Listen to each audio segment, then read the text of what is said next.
In the bottom left corner of Everdream, here in the first map of the 2020 Prison Star League, it's the runner of the tournament, the Yellow Terran, Eternal. I'm here with my co-caster Revolt. How you doing tonight, Revolt? I'm doing good. We figured we figured out what's casting, or who's casting. We got everything sorted, and I'm excited to kick off this tournament with, up in the top right-hand corner, the purple Zerg, Remain, whose spawning pool is almost done when we do intros. What do you think about that? I think he's about to get dumpstered. TBH. This is going to be a rough uphill battle for Purple Zerg. These groups are pretty top-heavy. The winners, like, pretty much already selected. But, we're going to see how well this player matches up against the Might of Eternal. This is a Diamond player up against a player, like, 2 MMR from the cap of this tourney. So, I expect Eternal to totally bust out of this group, and then it's going to be a close fight for second place. Yeah, I mean, isn't one of the other players a very high-ranked Protoss as well, though? That's a little bit unclear, but we'll see. I think so. I was peeping the profiles, and I think Remain and Darkblade are Diamond, and oh my goodness, I can't remember the name of the other player, but there's a Protoss player in here that I believe is very, very good. But I think you're not wrong. This is going to be an uphill battle for Remain. We're gonna see, what he can bring to the table. But I mean, Eternal is a very, very scary player, and he's gonna have to pull something out if he wants to take a victory. Well, there go the Lings. There goes the what's the word I'm looking for? Efficacy? Is that the word? Efficacy? Yeah, of that pool. It's got 0 utility now, and Remain is going to be playing the rest of this match basically from behind. Yeah, ooh, he might be able to sneak the third base out while this Reaper is distracted. That'd be really good. But the third's already so late. We're here at the 303 mark. He drops it down at 305. You really need that pull out, like, around the 240-ish mark in this matchup. Yeah, I mean, he wards away this Reaper. He's got free cleans, so he can start spreading that creep. That's going to be good, but, I mean, back at home, the Reactor Hellion has begun.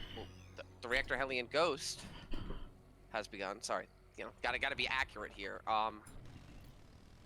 And I'm very interested to see what we see here from Eternal. I'm going to guess that it's going to be some sort of Hellbat Ghost timing, where he tries to snipe down the Queens and then let the Hellbats deal with any links.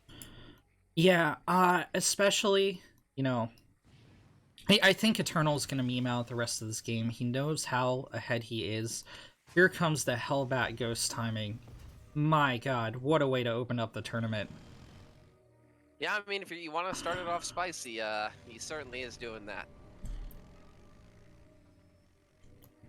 Remain is going to try to hold this with Banelings, which can be effective against the Ghosts. Eternal is going to want to snipe down those Banelings pretty quickly, and is going to have some decisive splits, but Eternal definitely has the mechanics to do that. Yeah, there's the armory. It's going to finish up soon. The Ghosts, it looks like he'll have probably 2 with a third one on the way when he wants to start being, actually the brunt of this push wants to hit. No, there's going to be no cloak. I don't think that's really part of this. Ooh.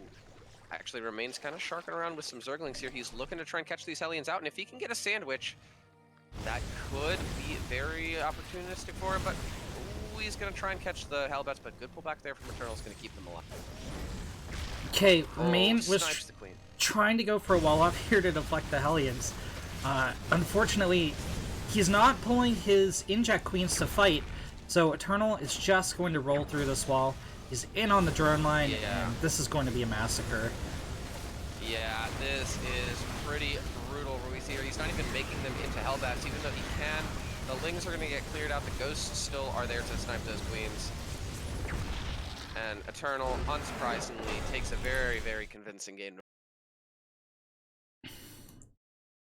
Monka S.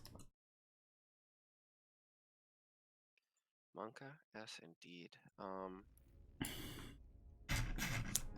I think they already have the maps planned out. I don't know. We are kind of flying by the seat of our pants here getting this going, so I'm not exactly sure. Somebody's got a plan, and that's what's important. Yeah, they did call the maps. I'm scrolling up here. Okay, so Nightshade is going to be second, and our third is going to be Simulacrum. This is Eternal's pick of map, so see what he has to offer. And I expect that those three maps are, you know, considering the current pool, likely to be the ones that we see a lot of. There's a lot of weird maps in this pool. I know I know you agree with that. You got your Zens, your PNIs, your Golden Walls, and they've got, you know, some of the more standard ones like your Nightshades, Oh my like your god, Everdreams. PNI, no! I expect most PNI. I expect most of the bans to be going towards maps like that. So I think these are maps that we're actually going to get to see a lot of in this tournament. Well, I have more to say on that, but in the top left, once again, it's Eternal. And down in the bottom right-hand corner, the purple Zerg player, it is Remain. So, I think, you know, again, this is kind of an underdog group, so I would not be surprised if we saw, like, a pure... I don't think Eternal is going to ever let Zen slip through, but, like, if we saw a Purity in Industry, if we saw one of the wackier maps, at least once, from one of the lower MMR players to try and get off, like, a wacky build and throw Eternal off his balance. Yeah, and even some of the wackier maps for versatile players like Eternal and some of the other Terrans in this tournament that, you know, can pull out Bio or they can pull out Mech. You know, Purity in Industry is a map that is fairly streamlined, which is good for Mech. It could even be a strategic pick there from some of the Terrans.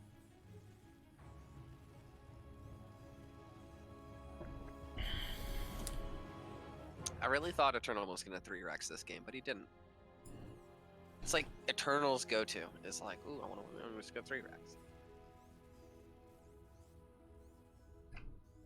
But it looks like it's just going to be standard play here from both these guys, and I think that's probably actually a smarter play here from Eternal.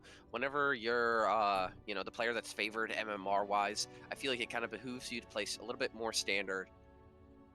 You know, dot all your I's, cross all your T's, stay safe, and make sure that you don't lose to anything that you shouldn't.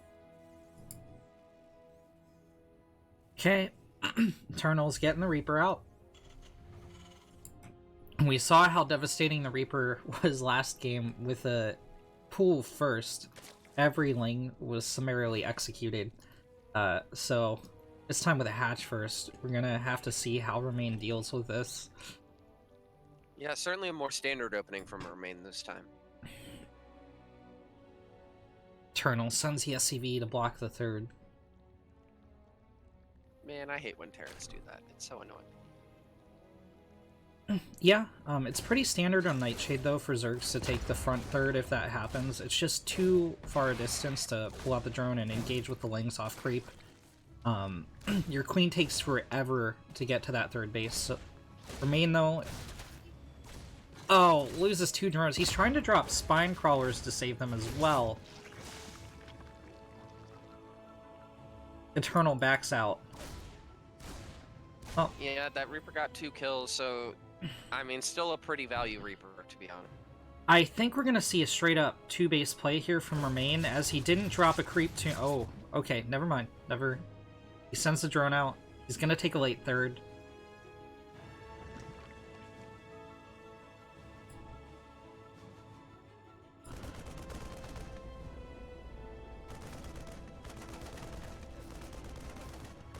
Yeah, and with that barracks lifting, I wouldn't be shocked if we saw a play here from Eternal. We know he's got that in his locker if he wants to pull it out. He's a big fan of the Helm. A little bit of an antiquated style, but if pulled off correctly, can still definitely work.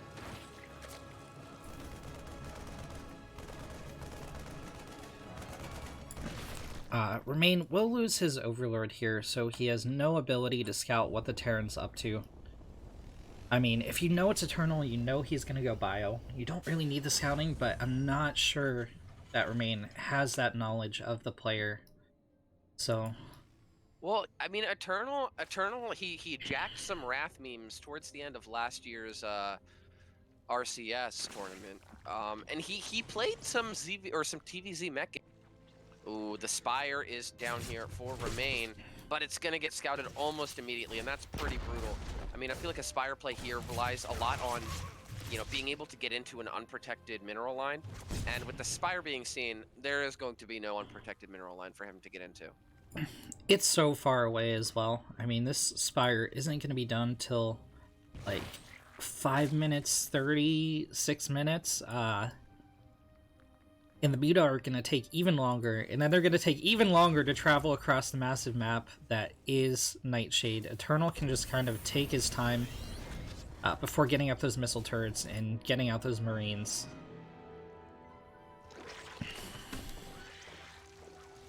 Yeah, there's the third CC by Eternal, not taking any risks here, and yeah, you're right, there's the, you know, with the follow-up picks, this is going to be a bio play. But again, Remain, I mean, he's down on workers, and you know, with the turrets coming up, I feel like this Muta play might kind of fall flat, and after that, Stim +1, a lot of Marines. Makes for a brutal timing push.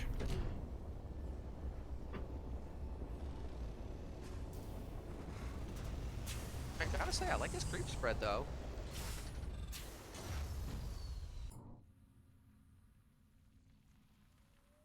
Here come the Muta. It's just gonna be 7 for now. Remain is not investing in +1 air weapons as of yet. He drops a Baneling Nest. Missile turrets already completed for Eternal. He is protecting the wall. He is protecting his natural base, but he is not protecting the production. There are no missile turrets in the production. Perhaps Eternal is relying on a Marine defense here, but there's very few of them on the field. Yeah, but these mines in strategic locations. Oh no, he's gonna fly into him. Oh, yep, one Muta goes down. There's gonna help with the zoning, and I mean, when you've got a low Muta count, you know, every Muta counts for so much. So just letting a mine get a kill there, I mean, it's pretty brutal. Not only that, but Remain was scared away. He had a window to do damage there. Like, he saw the mines, he saw the indentations in the base, but he just didn't cycle around them and onto the vulnerable production. So Eternal is going to take a third, totally unchecked here. He picks off another Overlord that will supply block Remain for a second there. And Larva are going to stack up on these hatches a little bit. But Eternal sending in the Hellions. These guys are going to get picked off pretty much right away. These are suicidal Hellions, but yeah. Eternal. Oh, they might get some creep timorous. Oh, nope. Oh, they're going to go for the drones. I don't think that they're going to get the drones. Yeah. Ooh, actually, they get some money shots off on the Zerglings. Oh, my good. Yeah, Eternal's real damage attack is this double medevac drop. He's going to clean up some creep and go in on the third. He's not going to waste time with the hatch. He's going to go in right on the drone line. Remain does respond in time. He actually gets one Baneling connection, but unfortunately the second one doesn't connect in time. Yeah, and this is where you really need to utilize that Ling Bane effectively. With the Ling Bane on creep, you can force the pickups, and that's when the Mutas can really shine in preventing the Terran from being able to kind of do these hit and run, hit and retreat tactics. And Remain really needs to get on top of not just deflecting this attack, but oh, so many unprotected Overlords. Oh no! Ow, ow. Now there's Widow Mines in the mix. Here comes Eternal. The Zerg army's coming in, but it's gonna retreat. He's gonna try and go for a huge Widow Mine connections, clean up everything on the ground. And I think Eternal sealed his victory here.